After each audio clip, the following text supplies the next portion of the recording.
घटना विषयको सशक्त संवाद रेडियो पावर।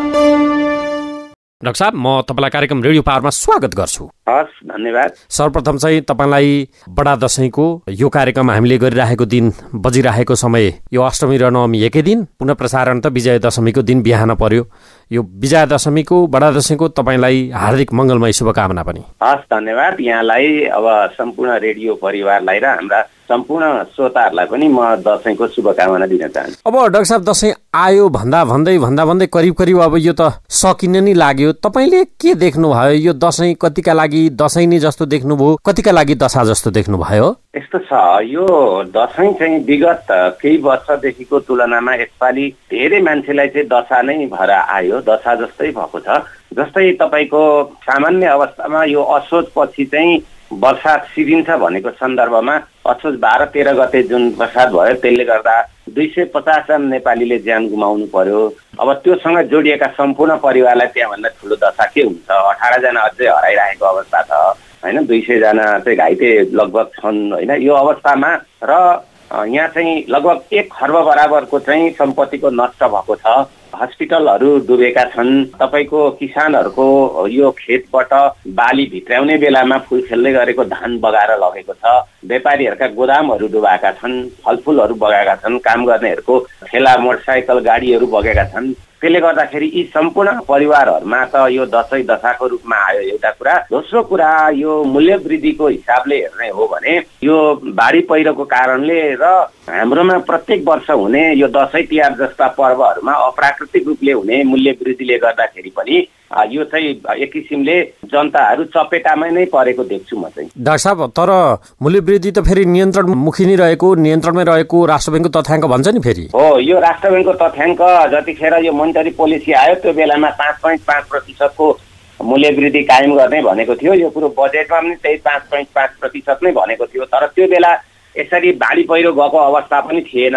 र तपाईँ अहिले हेर्नुहुन्छ भनेदेखि फलफुल तथा तरकारीमा दोब्बरले मूल्य वृद्धि भएको अवस्था छ बजारमा। म आफै बजार घुमेर हेरेँ। त्यसै गरी तपाईँको चाहिँ खाद्यान्नमा पनि मूल्य वृद्धि भएको अवस्था छ बजारमा। लत्ता कपडा पनि नजानिदो किसिमले 30% बढाएर 20% डिस्काउन्ट दिएको अवस्था बजारमा देखिन्छ। त्यसले गर्दाखेरि बजारमा जस्तै तपाईँ प्याज किन्न जानु भने 170 रुपियाँ किलो छ। प्याज त 170 रुपियाँ किलो पर्ने वस्तु त पक्कै पनि होइन हैन। अहिले गोलभेडा जानुभयो भने पनि 200 को हाराहारीमा गोलभेडा छ। त्यसले गर्दाखेरि यसरी वस्तु बजारमा गएर हामीले हामीले उपभोग गर्ने वस्तुको मूल्य बढ्नु र तथ्याङ्क फरक कुरा हुँदो रहेछ। तथ्याङ्क चाहिँ 1 वर्षको औसत निकालिदिने हुन्छ। अनि हामी कहाँ मूल्य वृद्धि बडा अनौठो हुन्छ। जुन वस्तु जहिले आवश्यक हुन्छ त्यही वस्तुको त्यतिखेर मूल्य वृद्धि हुन्छ। अनि त्यो वस्तुको आवश्यकता कम भएपछि दाम कम हुन थालेपछि फेरि घट्छ। जस्तै अहिले प्याजको कुरा गरौँ, मासुको कुरा गरौँ, टमाटरको कुरा गरौँ, तेलको कुरा गरौँ, खाद्यान्नको कुरा गरौँ, अहिले दसैँलाई चाहिने लत्ता कपडाको कुरा गरौँ, यसको मूल्य वृद्धि छ। तिहारमा मिठाईको, चिनीको लगायत फुलको मूल्य वृद्धि हुने हो, त्यसपछि घट्ने हो। त्यसले गर्दा राष्ट्र ब्याङ्कको तथ्याङ्कले यसरी चाहिँ सानातिना जुन हामीलाई आवश्यक, जनतालाई आवश्यक परेका बेला हुने मूल्य वृद्धिको तथ्याङ्क खासै त्यसरी इम्प्रुभ नहुने भएको कारणले राष्ट्र ब्याङ्कको तथ्याङ्क ठिकै होला एभरेजमा। तर पनि हामीले उपभोग गर्ने बजारले देखाउने कुरा चाहिँ अहिले फेरि बिल्कुल फरक छ। तर बजार चाहिँ बडो गजबले चलायमान भएको देखियो। किनकि काठमाडौँका न्यू रोड, असन लगायतका यी क्षेत्रहरू गयो भने हेर्यो भने त्यहाँ त खुट्टा टेकी नसक्नुको भिड हिजो अस्तिसम्म देखिरहेको थिएँ। यस्तो थियो, म पनि बजार गएँ। मैले काठमाडौँको असन, इन्द्रचोक, भोटाइटी, न्यू रोड लगायतको ठाउँहरू घुमेँ। त्यसै गरी म ललितपुरको लगनखेल गएँ अनि टावेल पनि गएँ काठमाडौँको। त्यो हेर्दाखेरि चाहिँ तपाईँले भनेको जस्तो एकदम भिड छ, बजार भिड छ, निक्लिनै गाह्रो छ। धरहराको वरिपरि त हिँडिसक्नु नै थिएन। त्यो उहाँहरू चाहिँ कस्तो रहेछ भने त्यो बाहिर जाने र कताबाट गाडी पाउँछ भन्नेहरूको भिड पनि रहेछ। एउटा सामान किन्नेको भिड पनि रहेछ होइन। अर्को हेर्नेको भिड पनि छँदैछ। अर्को धरारा चढ्नेको पनि धराराको वरिपरि भिड छँदै आफ्नो ठाउँमा रह्यो। अनि मैले पछि पसलले साथीहरूसँग उपभोक्तासँग मात्रै सोद्धाखेरि एकतर्फी हुन्छ भनेर मैले पसलले साथीहरूसँग पनि फरक खालका लत्ता कपडावाला, खाद्यान्नवाला, अरू मिठाईवाला साथीहरूसँग सोधी, किरानावाला साथीहरूसँग सोधिरहँदाखेरि के भन्नुभयो भने सधैँ एउटा लाने ग्राहक, 3टा लाने ग्राहकले अहिले एउटा लान्छ र पसलमा सोध्न चाहिँ पहिलाको भन्दा भिड आउने, तर प्रयोग शक्तिको अभावले कारणले गर्दा होला एकदमै कम सामानहरू किनिन्छ, एक दिनभरिमा हाम्रो बिक्री कम हुन्छ भन्ने उहाँहरूको कुरा छ। एउटा पाटो। दोस्रो पाटो चाहिँ के छ भने मान्छेले त्यो क्रय शक्तिको अभावमा अथवा त्यो डिमान्ड कम हुने कारणले गर्दा हाम्रो आन्तरिक उत्पादन छैन। हाम्रो आन्तरिक उत्पादन नभइसकेपछि बाहिरबाट ल्याउने वस्तु जुन विशेष गरेर लत्ता कपडामा अहिले चाहिँ अलिकति मूल्य वृद्धि भएको 10-20% चाहिँ तपाईँ यो साउनको तुलनामा मूल्य वृद्धि भएको कुरा चाहिँ व्यापारीहरू आफै स्वीकार्नुहुन्छ। उहाँहरू आफै आउँदाखेरि नै बढेर आयो सर भन्नुहुन्छ। त्यसले गर्दाखेरि भिडभाड जति देखियो त्यो किनबेच चाहिँ त्यति छैन। यद्यपि हाम्रो विगतको अनुभव चाहिँ के हो भने 40%ले बजार चलायमान हुन्छ। जहिले पनि दसैँ तिहार र छठ पर्वमा हाम्रो त्यति चाहिँ बढी चलायमान, जस्तै 100% अर्थतन्त्रको चलायमान हुने अथवा किनबेच हुनेमा 40% चाहिँ दसैँ तिहार र छठ पर्वमा हुने गर्छ र त्यो अवस्था त अरू बेला पनि व्यापार नहुँदा कायम चाहिँ होला नै। तर मूल्य वृद्धिको कारणले गर्दाखेरि जति बेच्ने सामान क्वान्टिटीमा बेच्नुपर्ने हो परिमाणमा चाहिँ बिक्री भएको छैन भन्ने चाहिँ व्यापारी साथीहरूको कुरा छ। ए होइन, अचाकले मूल्य वृद्धि थियो भने अचाकले मानिसहरूको भिड पनि त नहुनु पर्ने थियो। यो चाहिँ अर्थतन्त्रको नियम अनुसार नमिलेको हो कि भन्ने मात्रै मेरो जिज्ञासा थियो। भिड चाहिँ के हो भने मान्छेलाई दसैँमा सबैलाई चाहिएको हुन्छ, के छ भनेर हेरौँ सेलहरूमा भिड छ बढी, सेलहरूमा पनि कतिको पाइन्छ भनेर सबैजना किन्न चाहिँ जानु हो। तर एकजनाले 3टा किन्ने ठाउँमा एउटा किन्दा मान्छेको सङ्ख्या चाहिँ उति नै हुने भयो, तर सामानको किनबेच चाहिँ कम हुने हो। त्यो मात्रै भन्न खोजेको। अब डाक्टर साहब अर्को चाहिँ हाम्रो यो मूल्य वृद्धि अभावसँग जोडिएको समस्या चाहिँ कैयौंको तर्क सुन्छु, यो रेडिमेड जस्ता पनि सुनिन्छन् विगतदेखिकै। रुस युक्रेन युद्ध, इजरायल र प्यालेस्टाइन युद्ध, अझ अहिले अब त्यसमा थपिएको छ अर्को न्यू इजरायल लेबनान इरान यी टसल, यसलाई पनि जोड्छ नि। योसँग कुनै तथ्य म्याच हुन्छ यहाँ? यस्तो हो कि कारण चाहिँ वास्तविकता तिनीहरूले मूल्य वृद्धि गर्छ। अन्तर्राष्ट्रिय कारणले मूल्य दुई किसिमले वृद्धि हुन्छ। एउटा हाम्रो आन्तरिक कारणले मूल्य वृद्धि हुन्छ, आन्तरिक उत्पादनमा कमी हुनु, आन्तरिक उत्पादनमा तपाईँको लगानी बढी हुनु अथवा चाहिँ ढुवानीमा समस्या हुनु, विविध कारणले गर्दा हाम्रो आन्तरिक कारणले गर्दाखेरि पनि मूल्य वृद्धि हुन्छ। एउटा बाह्य कारणले मूल्य वृद्धि हुन्छ। अहिले तपाईँले भनिरहेका बाह्य कारणहरू हुन्, ती कारणले वस्तुको अभाव हुन साथ मूल्य वृद्धि त हुन्छै हुन्छ। तर यो के हुँदो रहेछ भने हामी कहाँ त्यसको तथ्याङ्क चाहिँ छैन। छिमेकी देशहरूमा मूल्य वृद्धि हुँदाखेरि हाम्रोमा पनि भयो मूल्य वृद्धि भनेर भन्ने चलन छ, भएको पनि छ। तर तथ्याङ्क चाहिँ सरकारसँग एक्ज्याक्टली, जस्तै रुस युक्रेन युद्ध हुनुभन्दा अगाडि विशेष गरेर यो मल र गेडागुडी लगायतका चिजहरू जुन हामीले पाम ओइल लगायतका चिजहरू हामीले ल्याउँथ्यौँ, तिनीहरूको मूल्य कति थियो र अहिले कति भयो भन्ने पनि तथ्याङ्क सरकारसँग छैन। मूल्य वृद्धि भए पनि एक्ज्याक्ट तथ्याङ्क चाहिँ देखिँदैन। त्यो एउटा कारण। दोस्रो कारण के हो भने हाम्रो उत्पादन नभएपछि अधिकांश चिज बाहिरबाट ल्याउनु परेपछि हामी सधैँ मूल्य वृद्धिको चपेटामा पर्छौँ। अर्को कुरा के हो त भन्दाखेरि यो अरू देशहरूमा चाहिँ के हुन्छ त भन्नुभयो भने अरू देशमा पनि यसको असर चाहिँ पर्छ। तर आन्तरिक उत्पादन हुने र आन्तरिक उत्पादनलाई बढाउने अनि बजारलाई सही ढङ्गले अनुगमन गर्ने गरेर अरू देशहरूले चाहिँ यसलाई म्यानेज गरेको हुन्छ। हामी कहाँ चाहिँ के हुन्छ भने तपाईँ प्रकृति विपत्ति र बाह्य समस्या त सबै आउँछ विश्वका सबै देशलाई, तर हामी चाहिँ त्यही न्यु पारेर चुप्प लागेर बस्ने भयौँ। किन गर्नु र त्यो न्यु पार्ने बस्ने भन्ने भयो सम्बन्धित निकायको, विशेष गरेर जिम्मेवार निकायको। उनीहरूले त्यसलाई समाधान गरे, हामीले समाधान गरिनु, फरक त्यति मात्रै। तर डाक्टर साहब विश्वका ठुला अर्थतन्त्रहरू मध्येको एउटा देश चौथो पाँचौंमा हो क्या भारत, जहाँ यी हामीले भनेका बाह्य कारणको अझ ठुलो प्रभाव र असर पर्ने देश हो नि त। त्यहाँ त यो हदको समस्या भएको, असर परेको सम्भवतः सुनिएको छैन, या हाम्रो जानकारी र नलेजमा नभएको हुनसक्छ, अनुभव नभएको हुनसक्छ। तपाईँ स्वयं भारत पनि नयाँ दिल्ली नै केही समय उपचारकै लागि भए पनि गएर त्यहाँको अनुभव र स्थलगत अध्ययन नै गरेर पनि आउनु भएको थियो। के त्यस्तै हो त्यहाँ पनि? त्यहाँ त त्यस्तो हो जस्तो लाग्दैन नि हामीलाई। त्यो त्यस्तो मूल्य वृद्धिको असर त्यहाँ पनि नपर्ने होइन, मूल्य वृद्धिको असर पर्छ त्यहाँ पनि। तर त्यहाँ के रहेछ भने तपाईँको आन्तरिक उत्पादन त्यहाँको असाध्यै राम्रो छ, धेरै राम्रो छ। जस्तै भारतको मैले जम्मा 21 दिन दुईपटक गरेर मैले 21 दिन भ्रमण गरेँ, जसमा केही समय म स्वास्थ्यको लागि बसेँ। त्यहाँ के रहेछ तपाईँको भने निर्माणमा, उत्पादनमा, स्वास्थ्य शिक्षामा, कृषि लगायतका वस्तु उत्पादन र निर्यातमा, पर्यटनमा, यी हिसाबमा चाहिँ र एकदम प्रोफेसनलिजम उनीहरूको यो हिसाबमा उनीहरू अगाडि छन्। त्यसले गर्दाखेरि के हुँदो रहेछ भन्ने सुरुमा चाहिँ असर पर्दो रहेछ हरेक चिजमा होइन। त्यो जस्तै तेल नै उनीहरूको उत्पादन होइन, बाहिरबाट ल्याउँछन्। अरू खाद्यान्न लगायतका चिजहरू पनि त्यो गेडागुडीहरू अलिअलि उनीहरू ल्याउने, अनि कतिपय लत्ता कपडाहरू पनि ल्याउने, यो खालको अवस्था हुँदाखेरि मूल्य वृद्धिको असर पर्ने। तर अघि मैले भनेको जस्तो उत्पादनमा उनीहरू यति सक्षम र यति अचम्मको खालको प्रवृत्ति मैले देखेँ, त्यसले गर्दा जुन चिजको मूल्य वृद्धि भएर अभाव हुन थाल्यो त्यो चिज चाहिँ उनीहरू तुरुन्त उत्पादन गर्ने। म तपाईँलाई चाहिँ गजबको उदाहरण भनौँ, जस्तै यो तिहारमा चाहिने जति चिज चाहिन्छ नि, खेलाउनादेखि सारा प्रकार लगाई मोमबत्ती सारा चिजहरू जे हामीले बत्ती विभिन्न झिलिमिलीहरू लगाएका ती घर घरमा उत्पादन हुँदो रहेछ त्यहाँ, घर घरमा।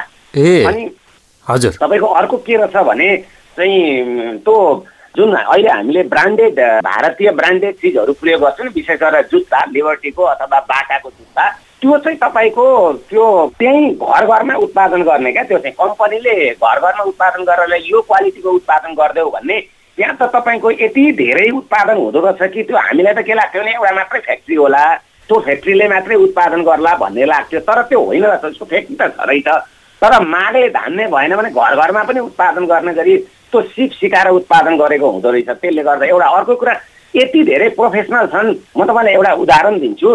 हामीले त्यो नारिवल खायौँ गर्मी भएको कारणले गर्दा, नेपालमा चाहिँ तपाईँले नरिवल खाएर त्यो पानी खाएर अनि त्यसको भित्रको नरिवल निकालिदिनु भन्यो भने लगभग धेरै व्यापारीहरूले जुठो भनेर निकाल्नुहुन्न, केहीले निकाल्नु पनि हुन्छ। तर त्यहाँ यति प्रोफेसनल छ कि उनीहरूले त्यो सबै निकालेर प्लास्टिकमा हालेर तपाईँको पैसा परेको रुममा लगेर खानुहोस्। त्यो प्रोफेसनलिजमको मैले कुरा गरेको। हरेक क्षेत्रमा तपाईँ स्वास्थ्यको क्षेत्रमा हेर्नुभयो भने त उनीहरू यति फर्को मारिसके कि त्यो प्रोफेसनलिजमको कारणले शिक्षामा। त्यसले गर्दा उनीहरूसँग भएको प्रोफेसनलिजम, उनीहरूसँगको निर्माण उत्पादन र अहिलेसम्म गरेको प्रगतिको आधारमा उनीहरूलाई चाहिँ असर गर्छ, कम गर्छ, एउटा कारण। दोस्रो कारण उनीहरूलाई सरकारले यति धेरै सब्सिडिज दिएको छ।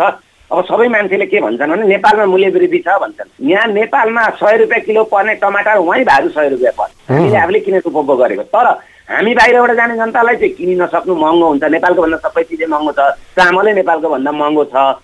तर त्यहाँका जनता जो छ, प्रपर पपुलेसन छ, उनीहरूलाई चाहिँ तपाईँ कार्ड, विभिन्न आधार कार्ड लगायत मार्फत चाहिँ सब्सिडी दिएको कारणले जनताले चाहिँ सस्तोमा उपभोग गर्छ क्या त्यहाँनिर। हजुर, त्यसले गर्दा उनीहरू मूल्य वृद्धिको मारमा चाहिँ पर्दैन रहेछ। त्यो रहेछ भारतको चाहिँ, भारत भ्रमणको मेरो अनुभव चाहिँ। भनेपछि हामीले चाहिँ जे चिज अभाव हुन्छ त्यसको तयारी नै गर्दा रहन्छौँ, त्यसकारण समस्या रहेछ होइन? होइन, त्यो एउटा तपाईँले भनेको कारण। त्योभन्दा अर्को पनि खतरा के छ भने जुन चिज जतिखेर चाहिन्छ नि अभाव हुन्छ, त्यो चिजको त्यतिखेरै मूल्य वृद्धि हुन्छ र त्यसको अनुगमन हुँदैन हाम्रोमा, त्यस कारणले मूल्य वृद्धि हुन्छ बढी। तर एउटा कुरा मैले सँगसँगै भारतसँगै के जोड्नुपर्छ भने हामीसँग पनि भारतभन्दा केही सकारात्मक कुराहरू चाहिँ छन्। फेरि कतिपय लाग्ला भारत चाहिँ त्यस्तो राम्रो हामी चाहिँ होइनौँ। जस्तै सरसफाइ, पर्यटन, नागरिक कानुनको पालना, प्रकृति स्रोत, मानव स्रोत, सभ्यता र पाहुनाको संस्कारमा भारतभन्दा हामी धेरै अगाडि छौँ होइन। मैले 21 गजबले यस्तो तुलनात्मक अध्ययन गरेँ, कुनै बेला छुट्टै पनि छलफल गरौँला। बाँकी अरू अघि मैले उल्लेख गरेको कुरामा यो आर्थिक पाटोसँग जोडिने कुरामा चाहिँ तपाईँ भन्नु न, दिल्ली नेपालमा के जाम हुन्छ र दिल्लीमा त्यसको 10औं गुणा बढी जाम हुन्छ।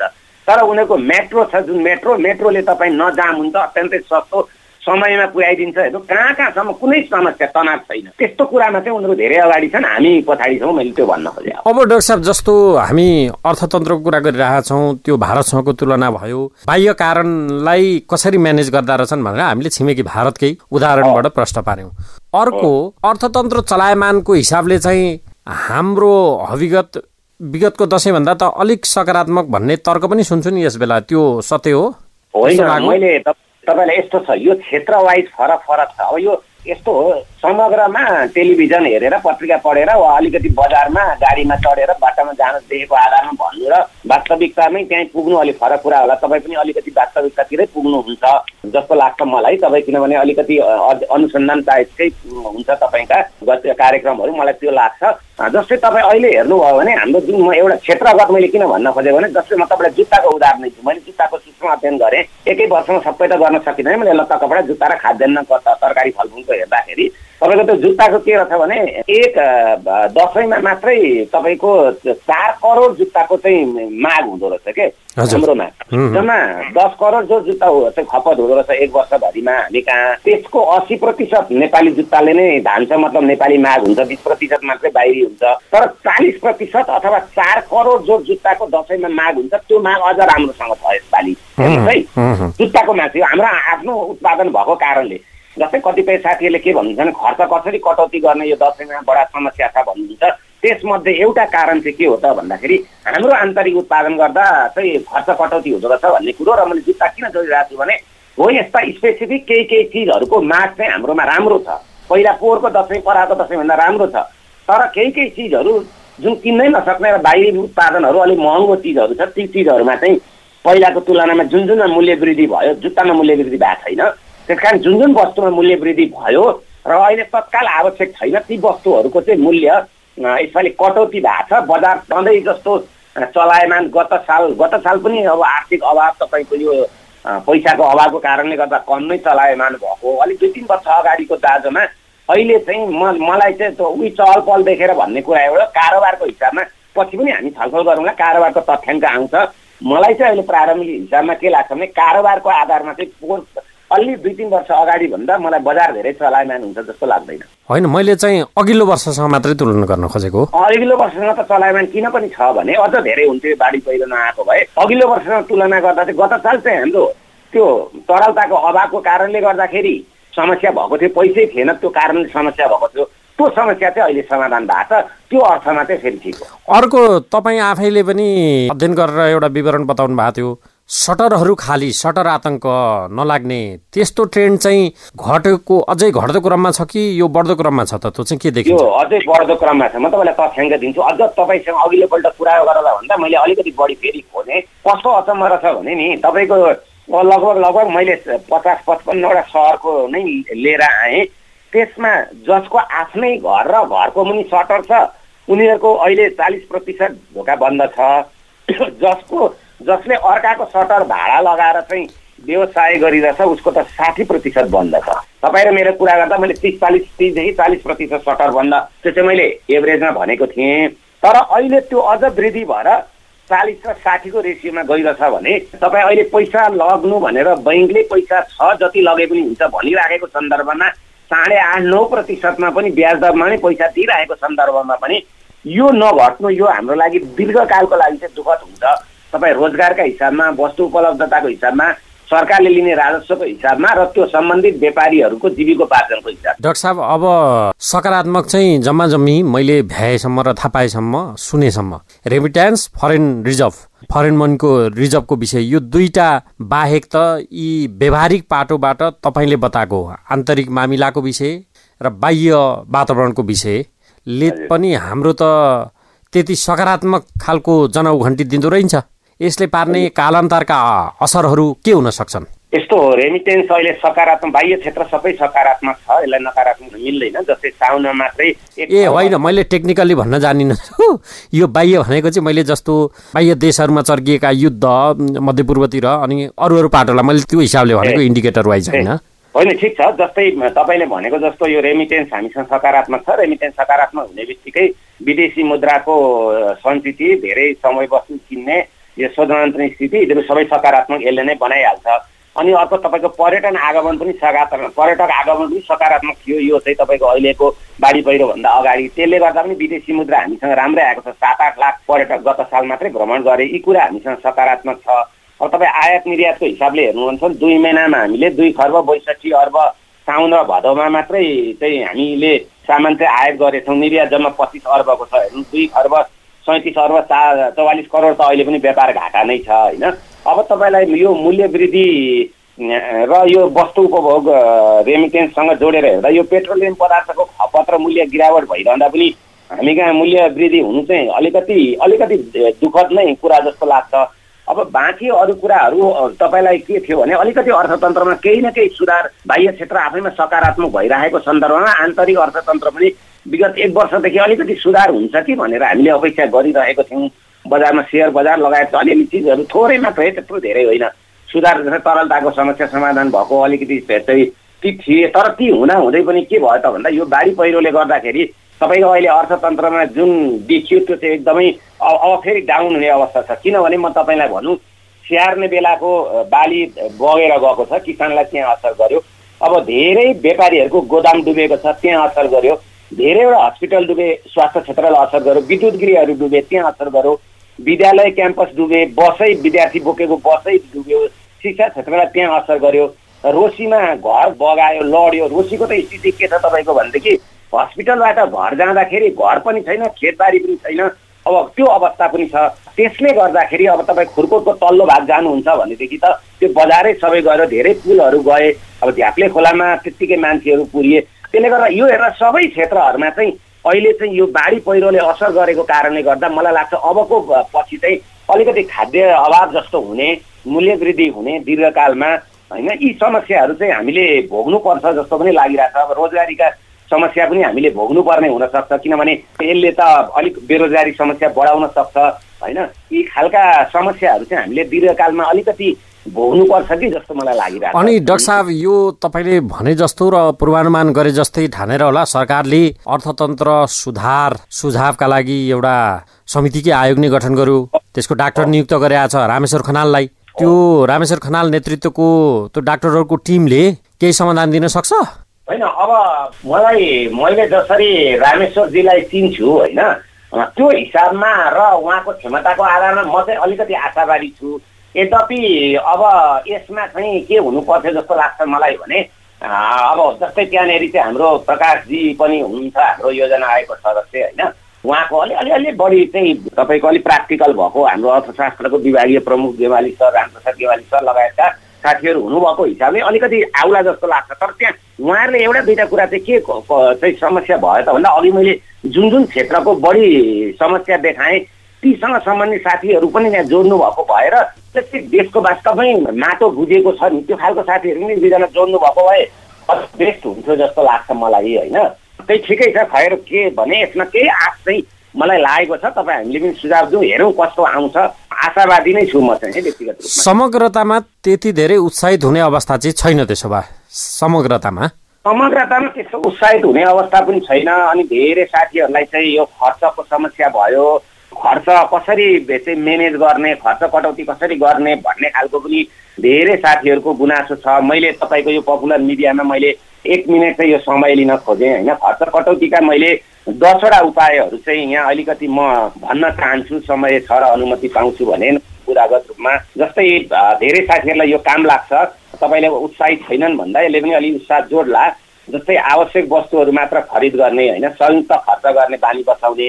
यो संयुक्त खर्च गर्ने भनेको चाहिँ जस्तै एउटा खसी ल्याएर प्रत्येक घरमा ढालिन्थ्यो भने अब एउटा ल्याएर त्यसलाई सेयर गरेर खाने रमाइलो हुन्छ होइन। अनि यो खर्च गर्दाखेरि लेख्ने बानी बसाउने, त्यसले गर्दा अघिल्लो महिना मैले कति के चिजमा अनावश्यक खर्च गरेको छु, मेरो आम्दानीसँग कहाँबाट म्याचिङ भएन भन्न पनि सजिलो हुन्छ होइन। खर्च गर्दा योजना बनाउनु पर्यो, कुन चाहिँ गर्ने त लिएर अरू पद सार्ने होइन। अनि पेय पदार्थको प्रयोगले हाम्रोमा अत्यन्तै धेरै खर्च हुँदो रहेछ, तथ्याङ्कले देखाउँछ। त्यसकारण विविध खालका पेय पदार्थहरू प्रयोग नगर्ने, जुवा तासको लत हटाउनु पर्ने। अब वस्तु खरिद गरेर तुलना गर्नुपर्ने अवस्था छ है। सबभन्दा उपभोक्तालाई मेरो सजेसन चाहिँ 2, 3, 4वटा पसलमा जाने र तुलना गर्ने र तुलना गरेर कम पर्ने बजार पसलबाट वा त्यही क्वालिटीको वस्तुको मूल्य फरक हुन्छ त्यो पनि तुलना गर्ने। अनि त्यसपछि तपाईँ आफ्नै देशको उत्पादन प्रयोग गर्ने। आफ्नो देशको उत्पादन प्रयोग गर्दा चाहिँ के हुँदो रहेछ भने माग बढ्दै जाने र देशमा उत्पादन पनि बढ्दै जाने, सस्तोमा पाइने। र अर्को चाहिँ खाना अत्यन्तै धेरै खेर फाल्छौँ हामीले। एकजनाले 1 वर्षमा एक परिवारले 80-86 किलोसम्म खेर फाल्दो रहेछ। खाना खेर फाल्न नपाल्ने र 10औँमा जहाँ जे उत्पादन हुन्छ सोही वस्तु उपभोग गऱ्यौँ।